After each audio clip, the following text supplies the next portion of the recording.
Can I say two things at once? Because they're both true. Starting over is one of the hardest things a person can go through. And starting over is one of the most quietly powerful things a person can do. Same experience, same moment, both true at the same time. Here's the version nobody talks about. It doesn't feel powerful when you're in it. It feels embarrassing.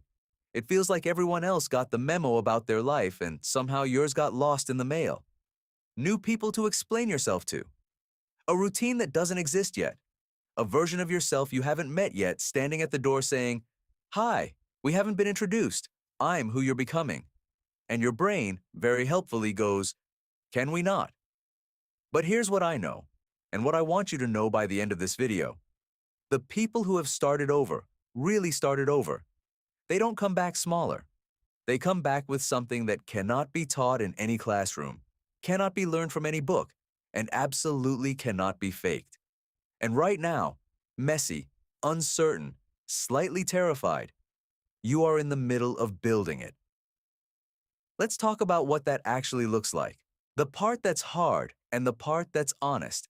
Let's be real about something first. When you leave something behind, a job you spent years at, a relationship that once made complete sense, a version of your life that felt stable, there's a strange emptiness that follows. Not the dramatic kind, the quiet kind. It shows up in the small, ordinary moments. The Monday morning when you don't have the same routine anymore. The habit of reaching for your phone to text someone who isn't your person to text anymore. The moment you realize the role you played every day, colleague, partner, the person with the plan, isn't your role right now. And that feels genuinely disorienting. I want to name that clearly because too many people feel it and then feel ashamed of feeling it. Like they should already be over it, already rebuilding, already posting the comeback story. You don't owe anyone a fast recovery. But here's the other side of that same coin, and this part is equally true. That emptiness, it's also space, real space. Possibly the first genuine space you've had in years to ask the question you were too busy to ask before. What do I actually want? Not what looks good, not what makes sense on paper, not what everyone expected of you. What do you want? Most people never get to ask that question from a clean slate. You have that right now. It doesn't feel like a gift yet, but it is one. The comparison. That's quietly exhausting you. Okay, let's talk about the thing that makes all of this about 10 times harder. Other people's timelines. You know exactly what I mean. The person you went to school with, who just announced their next big thing. The ex who seems to be doing inexplicably, aggressively well.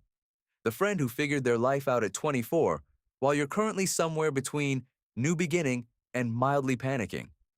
First of all, whatever age you think is too late to start over, people have done exactly what you're trying to do at that age.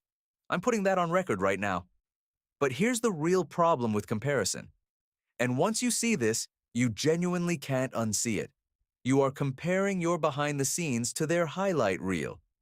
You're comparing the full, unfiltered 3 a.m. version of your life, the doubt, the slow days, the moments you questioned everything, to the version of theirs they chose to share publicly. That is never going to be a fair fight. What you don't see is their version of this, their uncertain period, their "what am I even doing" chapter. It existed. It always does. They just don't talk about it anymore because they're past it. And once you're past something, it's very easy to forget how real it felt when you were in it.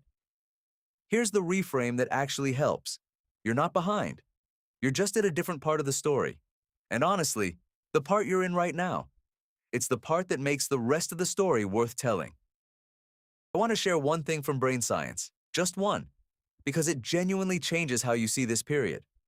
When life gets disrupted, when your routines break, when you're in unfamiliar territory, when certainty disappears, your brain doesn't shut down. It wakes up. Neuroscientists call it neuroplasticity, the brain's ability to restructure and form new connections. And here's the part that matters. The brain is most plastic, most ready to grow and rewire, during periods of disruption and novelty, not during comfort. Comfort is efficient, but it's also a little bit lazy. When everything is familiar, the brain runs on autopilot. It's not working hard. It's just repeating. The moment things became unfamiliar, That's when real growth started happening. Quietly, uncomfortably, without asking your permission. You didn't feel like you were growing. You felt like you were stuck. But those two things can happen at exactly the same time. Think about the people you admire most, the ones who seem genuinely settled in who they are, genuinely clear about what they want. Almost all of them have a starting over story somewhere in their past, a period they describe as the hardest thing I went through. And almost all of them, if they're honest, will tell you that period was also the making of them. Not despite the difficulty, because of it. You are in that period right now. What this is quietly building in you. Let me tell you what's actually happening in you right now, even if it doesn't feel like anything is happening. The first thing being built is something I'd call resilience with receipts.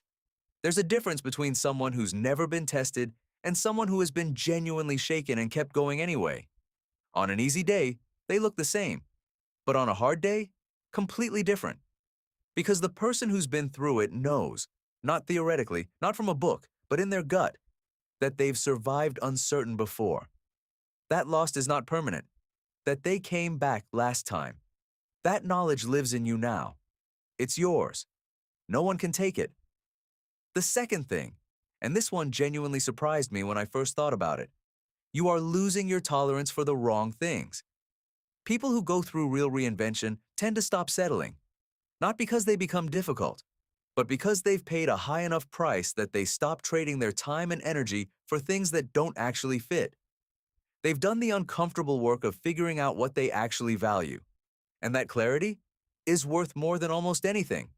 And the third thing, which might be the quietest and most powerful of all, you are becoming someone that other people will one day turn to. When someone they love is going through it. When someone needs to hear from somebody who didn't just read about this, but lived it. That version of you, the one being forged right now, is going to matter to someone in a way you can't yet imagine. That's not small. That's a legacy being built in the hardest classroom there is.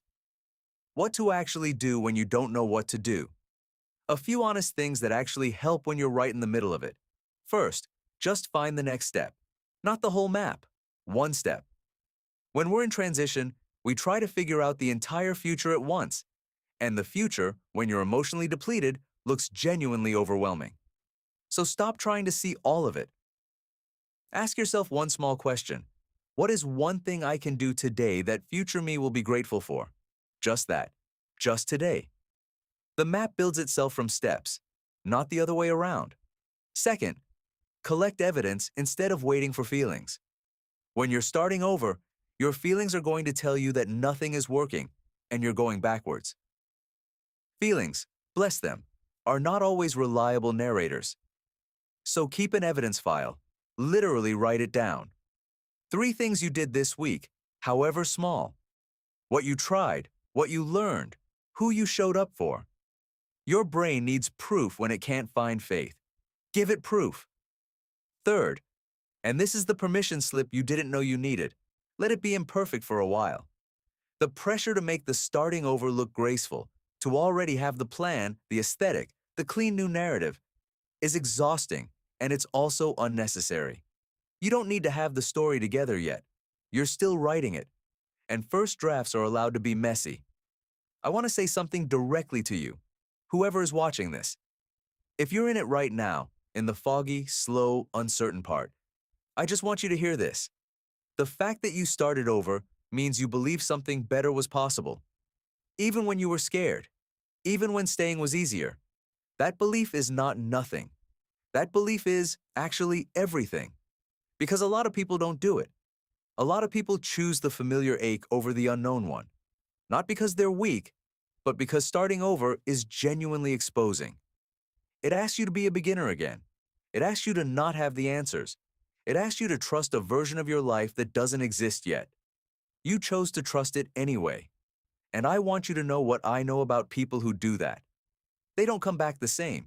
They come back clearer, more themselves, less willing to disappear into things that don't fit. They come back knowing exactly who they are when everything else falls away. And it turns out, that person is more than enough. You are not starting from zero. You are starting from everything you've learned, everything you felt, everything you've survived. That's not zero. That's the strongest possible foundation there is. If someone you know is going through this, send it to them. They might need it today.